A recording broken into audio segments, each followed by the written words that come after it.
दो aircraft carrier strike group जो है इस वक्त बताया जा रहा है मध्य पूर्व में लगातार गश्त कर रहे हैं, पेट्रोलिंग कर रहे हैं। साथ ही साथ आपको बता दें लड़ाकू विमानों की तैनाती वहां पर की गई है। अमेरिका लगातार इस परिप्रेक्ष्य में काम कर रहा है कि कैसे ईरान को रोका जाए। सैन्य विकल्प तैयार किए जा रहे हैं और साथ ही साथ आपको बता दें इस सैन्य जमावड़े में एक और जंगी बेड़े की तस्वीर जो ये है जिसमें एयरक्राफ्ट के साथ साथ मिसाइलें और इन तमाम चीजों का दमखम भी देखने को मिल रहा है। निरीक्षण पर सवाल खड़े किए जा रहे हैं। कहा जा रहा है कि वहां पर जो देखरेख हो रही है, पेट्रोलिंग हो रही है, उसके ऊपर भी सवाल किए जा रहे हैं। परमाणु कार्यक्रम पर सस्पेंस अभी भी बरकरार है। हालांकि देखिए तस्वीर जो नजर आ रही है जिसमें न्यूक्लियर प्रोग्राम को लेकर ईरान के पर्सपेक्टिव पे अमेरिका के विजन को लेकर अगर बात करें तो अमेरिका यही सोचता है किसी भी कीमत पर न्यूक्लियर प्रोग्राम को, परमाणु प्रोग्राम को रोक दिया जाए। संदिग्ध ठिकानों की जांच भी लंबित है और साथ ही साथ आपको बता दें IAEA को सीमित पहुंच है। इसके साथ ही साथ परमाणु कार्यक्रम पर सस्पेंस इसलिए कहा जा रहा है क्योंकि ये तस्वीर जो सामने आती है जिसमें एक लिमिटेड एक्सेस IAEA का नजर आता है। अब जेनेवा में जो वार्ता होने वाली है, जेनेवा वार्ता से तय होगा भविष्य।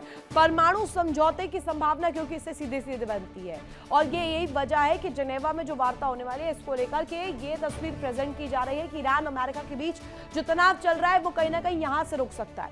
सैन्य कार्रवाई चलेगी, यानी कि जिस तरीके से मिलिट्री ऑपरेशंस हो रहे हैं वो मिलिट्री ऑपरेशंस भी थोड़े से ठंडे पड़ेंगे। क्षेत्र में स्थिरता आएगी, स्टेबिलिटी बनेगी और साथ ही साथ ईरान में जो प्रदर्शन हो रहे हैं वो कहीं ना कहीं थोड़े कम होंगे, रुकेंगे। क्या तस्वीर होगी ये देखने वाली बात होगी। और साथ ही साथ देखिए ये जो तस्वीर है, वार्ता अगर फेल हुई तो क्या टकराव और तनाव और ज्यादा भीषण होगा आने वाले दिनों में। जेनेवा से क्या हल निकलेगा, जेनेवा की बातचीत से क्या मसले को सॉर्ट कर लिया जाएगा या आने वाले दिनों में इसी तरीके से न्यूक्लियर प्रोग्राम पर ये तनातनी बनी रहेगी। करेंगे इस पर बड़ी चर्चा। खास मेहमान मेरे साथ कनेक्ट है मेजर जनरल राजन कोचर, रिटायर्ड रक्षा विशेषज्ञ के तौर पर हमारे साथ कनेक्ट है।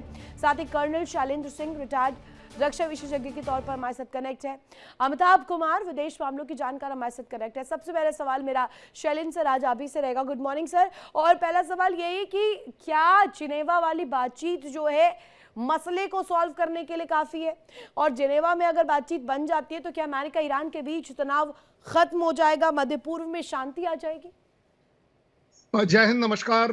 जिस तरीके से यूएस इस समय चल रहा है ये एक तरह से मेरा आकलन है कि ये एक दिखाता है डेस्परेशन कि यूएस अटैक नहीं करना चाहता लेकिन सारी चीजें मनवाना चाहता है।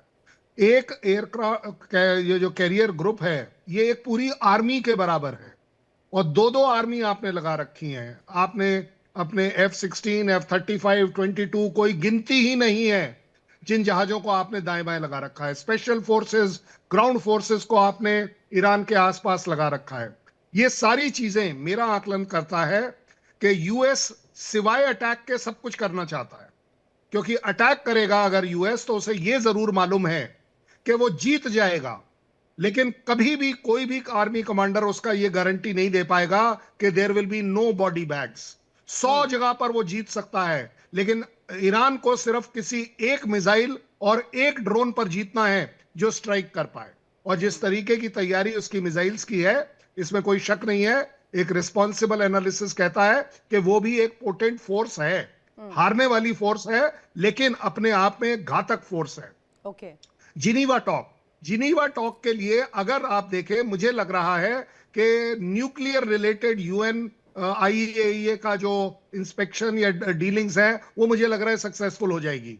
लेकिन अमेरिका की ये डिमांड कि आप पूरा का पूरा अपना 60% रिफाइंड जो आपने अपग्रेडेड यूरेनियम है वो सारा का सारा एक्सपोर्ट करिए, अपने देश से बाहर निकालिए, इसका क्या मतलब है?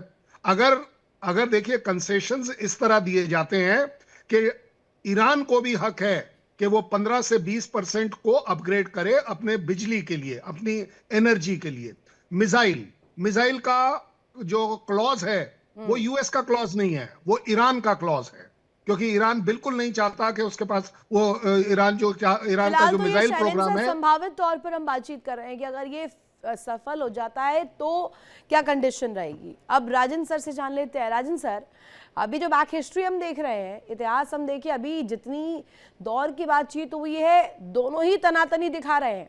और एक तरफ बातचीत होती है, दूसरी तरफ दूसरे ही घंटे में एक धमकी आ जाती है डोनाल्ड ट्रंप की, और उस पर अब्बास अरागची रिएक्ट करते हैं, कहते हैं कि जवाब माकूल तरीके से दिया जाएगा और एक एक छोटी से छोटी इनपुट जो अमेरिका करेगा उसका सीधे रेपरकशन अमेरिका को झेलना पड़ेगा। क्या ये जिनेवा वाली टॉक्स जो है ये सक्सेसफुल हो पाएगी? आप उम्मीद जता रहे हैं इन तमाम बायलैटरल टॉक्स के बाद? धन्यवाद ऋतु जी एंड वेरी गुड मॉर्निंग। देखिए, टॉक्स ये थर्ड राउंड ऑफ टॉक्स है और इसमें ईरान की तरफ से उनके फॉरेन मिनिस्टर अरागची हैं और स्टीव विटकॉक और जेरेड कुशनर है अमेरिका की तरफ से। और इसको ईरान का अगर आप ट्रैक रिकॉर्ड देखें तो इस टॉक्स को ईरान बहुत लंबा खींचता है। और वो इसको हमेशा हर एक टॉक्स के बाद एक पॉजिटिव स्टेटमेंट देता है कि बहुत अच्छा डिस्कशन हुआ और हम इसको उम्मीद रखते हैं कि जल्दी ही एक समझौता हो जाएगा। मुझे लगता है कि ये जो थर्ड राउंड ऑफ टॉक्स है जिनेवा में, ये आपके फोर्थ राउंड में भी जाएगी। और यूनाइटेड स्टेट्स कोई जल्दबाजी में नहीं है एक वॉर स्टार्ट करने के लिए, बिकॉज आपको एक चीज समझनी पड़ेगी। एक होता है इंटेंट और एक होता है कैपेबिलिटी। कैपेबिलिटी है यूनाइटेड स्टेट्स के पास, बट इंटेंट जो है वो इसीलिए मिसिंग है क्योंकि स्ट्रेटेजिक एनालिसिस और मिलिट्री कमांडर्स ने जो डोनाल्ड ट्रंप को बताया है कि जिस तरीके से आप उसका न्यूक्लियर प्रोग्राम रोकना चाहते हैं तो वो आप उसको लड़ाई से नहीं रोक पाएंगे।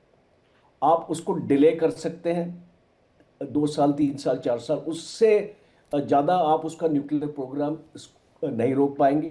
दूसरा इंपॉर्टेंट है कि जो यूनाइटेड स्टेट्स चाहता था रिजाइम चेंज, वो एक पॉसिबिलिटी नहीं आ रही है। और आपका IRGC बिल्कुल एक स्तंभ की तरह खड़ा है खोमेनी के साथ और वो होने नहीं देगा इस चीज़ को। अमिताभ जी ये बताइएगा कि खामेनेई होने नहीं देंगे, वहां पर रजा पहलवी भी हैं, वो एक अलग तिगड़ी है अगर कहा जाए सीधे तौर पर। अमिताभ सर, आप इस सिचुएशन को कैसे ले रहे हैं? अमेरिका और ईरान के बीच तनाव आने वाले दिनों में बढ़ने वाला है, कम होने वाला है, ये तो समय बताएगा, लेकिन क्या डील हो पाएगी जिनेवा में?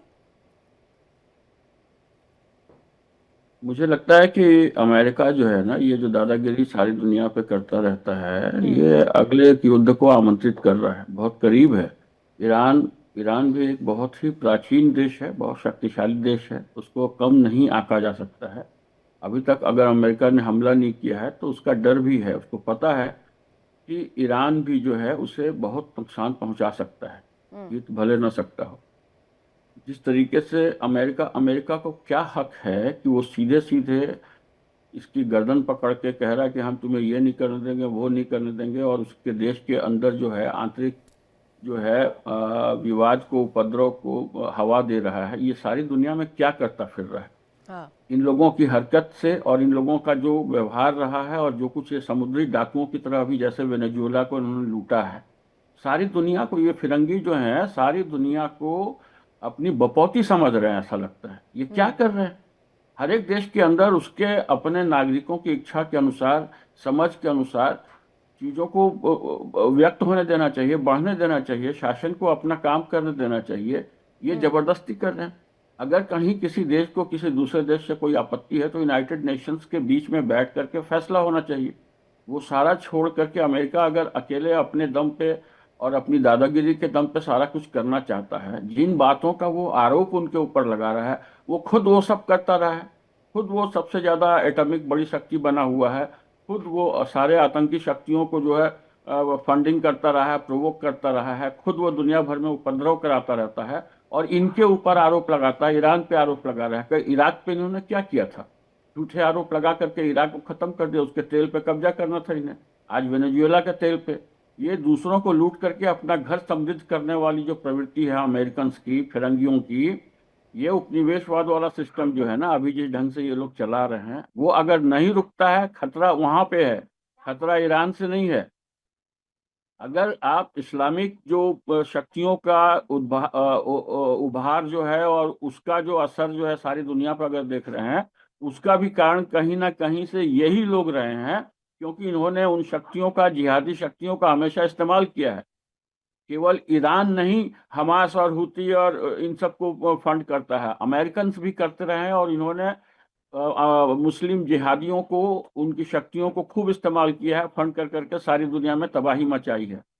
तो ये जो खुद कर रहे हैं उसके लिए ईरान को दोषी अगर ठहरा रहे हैं, तो इसका मतलब है कि ये युद्ध प्रेमी लोग हैं, दुनिया को लूटने वाले लुटेरे डकैत हैं, और आने वाले दिनों में निश्चित रूप से कहीं ना कहीं, अभी थोड़ा सा अमेरिका को चिंता इस बात की है कि उसका भी बहुत भारी नुकसान कर सकता है ईरान, इसलिए वो बातचीत करने का नाटक कर रहा है।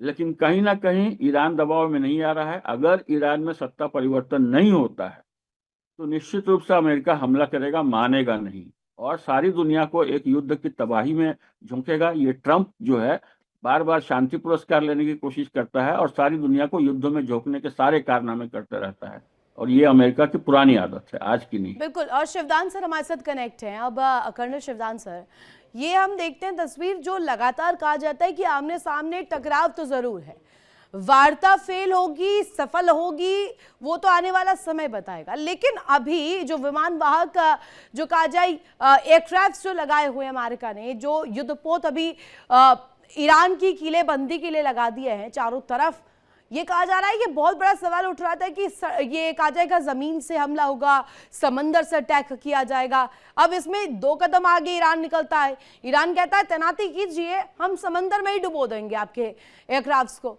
अब ये दोनों ही तस्वीर, और अब आती है जेनेवा की तस्वीर, इन तीनों पिक्चर्स को अब कैसे जोड़ते हैं? हो पाएगा कुछ सक्सेसफुल यहां पर?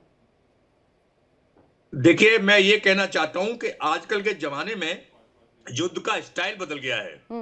आजकल के जमाने में परोक्ष युद्ध ज्यादा लड़ा जा रहा है, जिसमें आपको साइकोलॉजिकल वारफेयर, धमकी देना और शक्ति प्रदर्शन करना, मीडिया के द्वारा दुश्मन के देश में प्रचार प्रसार करना, उसकी सरकार को अनस्टेबल करना।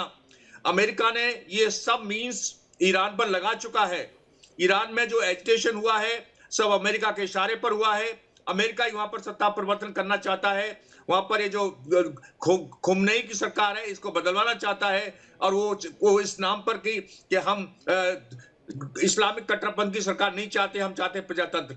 यदि ऐसी व्यवस्था वो चाहता था तो पाकिस्तान में इतने दिन से इसलिए कट्टरपंथी की सरकार चल रही थी, मिलिट्री रूल अभी तक पाकिस्तान में परोक्ष रूप से चल रहा है। अमेरिका क्यों नहीं इंटरवीन करता वहां पर?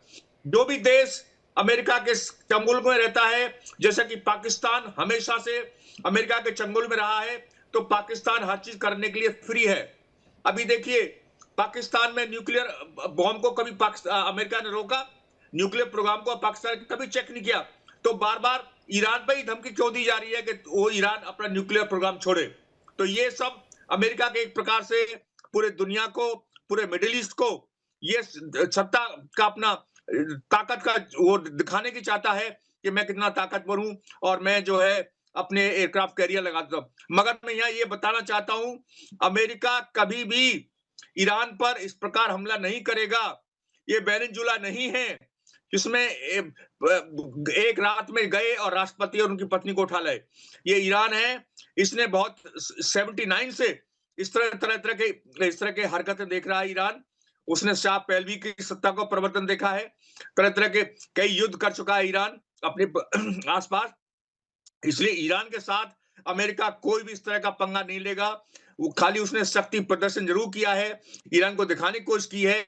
इतने दिन हो गए हैं, अब तक उसे हमला करना होता तो अब तक हमला कर चुका होता, क्योंकि ईरान ने ऑलरेडी बता दिया है कि जितने भी तुम्हारे बेस है मिडिल ईस्ट में सबको वो तबाह कर देगा।